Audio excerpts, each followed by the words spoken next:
Hey guys, ఈరోజు మనం Telugu first semester degree నుంచి ఫస్ట్ లెసన్ అయిన కుమారాస్త్ర ప్రదర్శన నేర్చుకుందాం. కుమారాస్త్ర ప్రదర్శన నేమ్లనే మీకు మొత్తం లెసన్ అర్థమయ్యేటట్లు చెప్తా. కుమార అంటే వాళ్ళు కొడుకులు, అస్త్ర అంటే ఏంది అస్త్రాలు, ఏవైతే యుద్ధం చేయడానికి యూజ్ చేస్తారో ఆ ఇన్స్ట్రుమెంట్ని, ఆ థింగ్స్ని అస్త్రాలు అని అంటాం. ప్రదర్శన అంటే చేసి చూపించడం, ప్రదర్శించి చూపించడం. కుమారులు ఈ అస్త్రాలను ప్రదర్శించి అట్లా ఎట్లా యూజ్ చేస్తారో చేసి చూపించడమే కుమారాస్త్ర ప్రదర్శన. ఓకేనా? ఎవరు ఎట్లా చేసి చూపించారు, ఎవరెవరు చేసి చూపించారు అనేది లెసన్లో ఉంటుంది. ఈ లెసన్ రాసిన నన్నయ్య కవి పరిచయం స్క్రీన్ మీద వస్తుంది. ఇది మీకు ఈ ఆన్సర్ లాంగ్ ఆన్సర్ రాసేటప్పుడు 2 లైన్స్ 3 లైన్స్ నన్నయ్య గురించి రాసి మొత్తం ఈ లెసన్ ఎట్లుందో అట్లా ఆన్సర్ కింద రాసేస్తే మీకు ఈ ఆన్సర్ అయిపోతుంది. కాబట్టి నన్నయ్య గురించి నేర్చుకోండి. ఎంతైతే ఇంపార్టెంటో నేను అంతే ఇచ్చిన. కాకపోతే మీకు షార్ట్ క్వశ్చన్ ప్లేస్లో కూడా నన్నయ్య గురించి అన్న ఇంకెవరి కవి గురించి అన్న రావచ్చు. సో ఈ స్క్రీన్ మీద చూపించినంత నేర్చుకొని రాస్తే మీకు సరిపోతుంది షార్ట్ ఆన్సర్కి కూడా. నేను ఈజీ ఫార్మాట్లో ఇచ్చిన, మీకు నచ్చితే అది కూడా నోట్ చేసేసుకోండి నన్నయ్య గురించి. ఇప్పుడు లెసన్లకు డీప్గా పోదాం. లెసన్లో ఏముంది? కుమారులు ఎవరు? పాండవులు, కౌరవులు. ఫస్ట్ మీకు ఈ మొత్తం లెసన్ అర్థం కావాలంటే నలుగురిని మీరు గుర్తుంచుకోండి. 4 స్క్రీన్ పైన వస్తున్నాయి చూడండి. ధృతరాష్ట్రుడు, పాండ్రాజు, విదురుడు, ద్రోణాచార్యుడు. ధృతరాష్ట్రుడు, పాండ్రాజు ఎవరు? కురువంశంకి చెందిన అన్నదమ్ముళ్ళు. హస్తినాపురం అనే ఊర్లో కురువంశం ఉంటుంది కదా, ఆ వంశంలో ధృతరాష్ట్రుడు, పాండ్రాజు ఇద్దరు పుట్టిరు, అన్నదమ్ముళ్ళు వీళ్ళిద్దరు. అయితే ఏమవుతుంది? ధృతరాష్ట్రుడు గుడ్డోడు, కళ్ళు కనిపించాయి, ఆయనకు 100 మంది పిల్లలు పుడతారు. ఎవరు? వాళ్ళు కౌరవులు. నెక్స్ట్ పాండ్రాజుకు 5 మంది కొడుకులు పుడతారు, వాళ్ళే పాండవులు. కాకపోతే పాండ్రాజు కొన్ని రోజులు అయినాక చచ్చిపోతాడు. అయితే ధృతరాష్ట్రుడు గుడ్డోడు, పాండ్రాజు లేడు, కాబట్టి ఎవరు రాజు కాలేరు. ఇప్పుడు ఏమవుతుందంటే ధృతరాష్ట్రుడు వాళ్ళ కొడుకులైన కౌరవులందరికీ ట్రైనింగ్ ఇప్పిస్తాడు. అంటే ఈ అస్త్రశస్త్రాలను ఎట్లా యూజ్ చేయాలి, యుద్ధం ఎట్లా చేయాలి అనేది గురువు దగ్గర. ఎవరి దగ్గర? ద్రోణాచార్యుడు. ఆయనే ద్రోణాచార్యుడు, నాలుగు క్యారెక్టర్. ద్రోణాచార్యుడి దగ్గర ట్రైనింగ్ ఇప్పిస్తాడు. ఎవరు? ఈయననే ధృతరాష్ట్రుడు 100 మంది కౌరవులకు. అయితే డాడీ లేడు కాబట్టి పాండవులకు వాళ్ళ మమ్మీ కుంతీదేవి పంపిస్తారు ద్రోణాచార్యుని దగ్గరికి ట్రైనింగ్ కోసం. ఇప్పుడు పాండవులు, కౌరవులు అందరూ కలిసి యుద్ధం ఎట్లా చేయాలంట విద్యలన్నీ నేర్చుకుంటారు ద్రోణాచార్యుడి దగ్గర.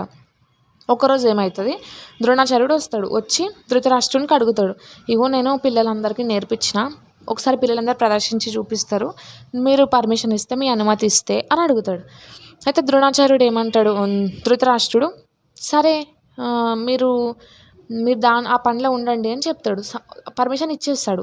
ఇచ్చి ఏమంటాడంటే విదురుడు, ఈ ధృతరాష్ట్రుడు, పాండ్రాజు వీళ్ళకి ఈ కురువంశంలో ఒక ఆయన మంత్రి ఉంటాడు, ఆయన పేరు విదురుడు.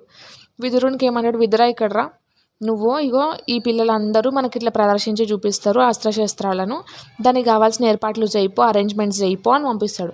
అయితే విదురుడు మంత్రి కాబట్టి పోతాడు. ఇక పోయి ఒక పెద్ద గ్రౌండ్ని అట్లా చెట్లన్నీ విక్పిస్తాడు, మనుషులను పెట్టి గడ్డంతా విక్పిస్తాడు, నీట్గా చేస్తాడు. చేసి మనుషులందరూ వస్తారు కాబట్టి చూడనీకే, వాళ్ళందరికీ కూర్చున్నీకే కావాల్సిన అరేంజ్మెంట్స్ చేస్తాడు. తాగనీకే నీళ్ళు, ఇట్లా ప్రశాంతంగా ఉండేటట్లు అక్కడ వాతావరణం అంతా మంచి క్రియేట్ చేసి వస్తాడు. అయిపోయింది, నేను చేసేసిన అని చెప్పేస్తాడు. అరేంజ్మెంట్స్ అయితే అయిపోతాయి. ఇప్పుడు ద్రోణాచార్యుడు వాళ్ళ కొడుకు అశ్వత్థామ అనేట ఆయనను వాళ్ళిద్దరు కలిసి మస్తు రెడీ అయ్యి వస్తారు. ఏ రోజైతే ఇది ఉందో వీళ్ళకి పోటీ అస్త్ర ప్రదర్శన ఉందో ఆ రోజు వైట్ డ్రెస్ వేసుకుంటాడు ద్రోణాచార్యుడు. హెవీగా రెడీ అయ్యి వస్తాడు. ఫుల్ జ్యువెలరీ, నగలు, ఆభరణాలు అన్నీ పెట్టుకొని వస్తాడు.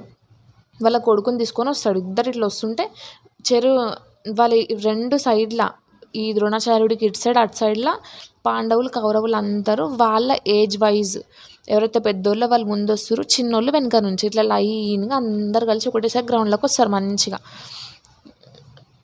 వచ్చిన తర్వాత ఇప్పుడు స్టార్ట్ అవుతుంది. గ్రౌండ్ని మనం ఏమంటామంటే, ఏడైతే ఈ అస్త్ర ప్రదర్శన అవుతుందో దాన్ని రంగభూమి అంటాం.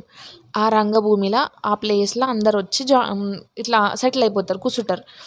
అప్పుడు ఈయన ఎట్లయితే వీళ్ళు ఏజ్ వైజ్ వచ్చిర్రో గ్రౌండ్లకి, అట్లనే ఏజ్ వైజే ఇక్కడ పోటీ అనేది నడుస్తుంది పాండవుల, కౌరవులకు మధ్యన. ఇప్పుడు ద్రోణాచార్యుడు వాళ్ళ ట్రైనర్ కదా, గురువు కదా, ఆయన ఏమంటాడు? రండి స్టార్ట్ చేయండి అని చెప్తాడు. అప్పుడు ఫస్ట్ అందరికన్నా పెద్దగా ధర్మరాజు వస్తాడు. వచ్చి ధర్మరాజు గదని ఎట్లా యూజ్ చేయాలి, గదాయుధ ప్రదర్శన చేస్తాడు. చేసిన తర్వాత అందరు మంచిగా మెచ్చుకుంటారు, మంచిగా చేసి వెళ్ళిపోతాడు. నెక్స్ట్ అర్జునుడు వస్తాడు. అర్జునుడు వస్తుంటే అందరూ కీకలు పెడుతుంటారు, ఖుషి అయిపోతారు.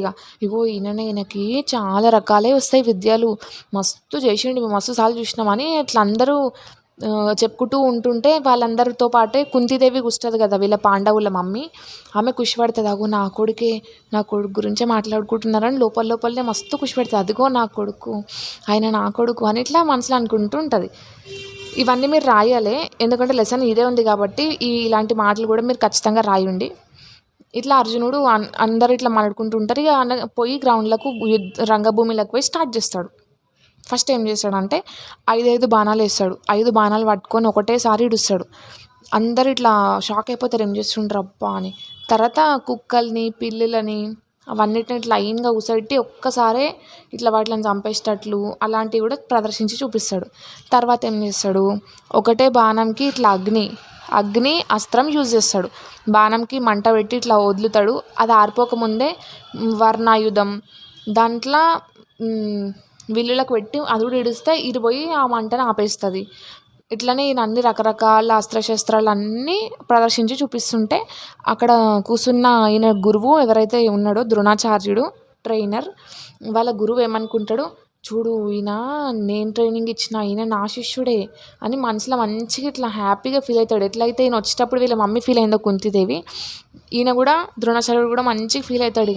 అమ్మో నేను నేర్పించిన శిష్యుడు ఎంత మంచి ప్రదర్శిస్తుండు అని హ్యాపీగా ప్రౌడ్గా ఫీల్ అవుతాడు. తర్వాత ఈయనను చూసి వస్తాడు కర్ణుడు దగ్గరకు వచ్చి నవ్వుకుంటుంటాడు. నీది అయిపోతే నేను కూడా స్టార్ట్ చేస్తా, నాకు కూడా వస్తాయి అని ఇట్లా కొంచెం మంచిగా అనిపిస్తుంది ఆయనకు కూడా. ఇప్పుడు ఆయన కూడా స్టార్ట్ చేస్తాడు. ఆయన కూడా ఏం చేస్తాడంటే ఆయన ఇట్లనే డిఫరెంట్ టైప్స్ ఆఫ్ అస్త్రాలను ప్రదర్శించి చూపిస్తూ ఉంటాడు.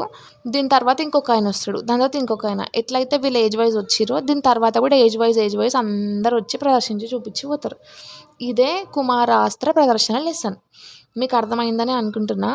అయితే మీకు ఒక టిప్ చెప్తాడు, ఏందనంటే ఎవరైతే ముందు రోజు మాత్రమే చదివి నెక్స్ట్ డే పోయి ఎగ్జామ్ రాస్తారో లాంగ్వేజెస్ని, స్పెషల్గా ఈ తెలుగుని, వాళ్ళ కోసం చెప్తున్నా. ఇది ఒకటే పేరు గుర్తుంచుకోండి. ఫస్ట్ ఇది లాంగ్ ఆన్సర్కి వస్తుంది, ఫస్ట్ లెసన్ కాబట్టి ఇంపార్టెంట్ లెసన్ కుమారాస్త్ర ప్రదర్శన. మీరు ఈ నేమ్లని గుర్తుంచుకోవాలి. ఫస్ట్ ఆన్సర్ ఇదే ఉంటుంది అప్రాక్సిమేట్లీ. కుమారులు ప్రదర్శించి చూపించేది అస్త్రాలను, అంతే. మీకు కుమారులు ఎవరని కూడా ఎప్పుడైనా పాండవులు, కౌరవులు. సో మీరు లెసన్లు ఏం రాయండి ఆన్సర్లు అంటే, ఇట్లా పాండవులు, కౌరవులు వస్తారు, ఇట్లా ఎంతమంది అయితే మీకు గుర్తుర్రో వాళ్ళ పేర్లు రాసి ఇట్లా ప్రదర్శించారు అని కూడా మీరు రాయొచ్చు. కానీ క్వశ్చన్ వదిలిపెట్టి మాత్రం రాకండి. ఈ నన్నయ్య కవి పరిచయం నేను ఎంత ఇంపార్టెంట్ అంతే పెట్టిన స్క్రీన్ పైన, కాబట్టి ఖచ్చితంగా ఆయనతో చదువుకోండి.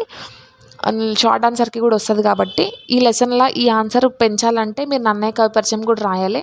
మంచి ఇంప్రెషన్ వస్తుంది దాంతోనే, మర్చిపోకుండా రాయండి.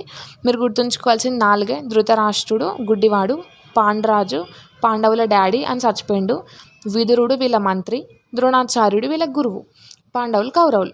ఓకేనా? దిస్ ఈజ్ ఆల్ అబౌట్ కుమారాస్త్ర ప్రదర్శన. ఒకవేళ మీకు వేరే టాపిక్స్ పైన లెసన్ ఎక్స్ప్లెనేషన్ కావాలో, లేదా ఇంపార్టెంట్ క్వశ్చన్స్ కావాలా, ఇంకేదైనా కావాలంటే టాపిక్తో పాటు మీకు ఏం కావాలి కంప్లీట్గా రాసి కమెంట్ చేయండి.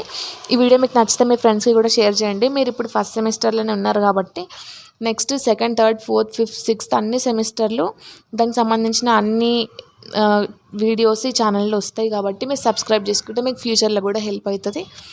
మీకు ఈ వీడియో నచ్చినట్టయితే మీ ఫ్రెండ్స్కి కూడా షేర్ చేయండి. Thank you.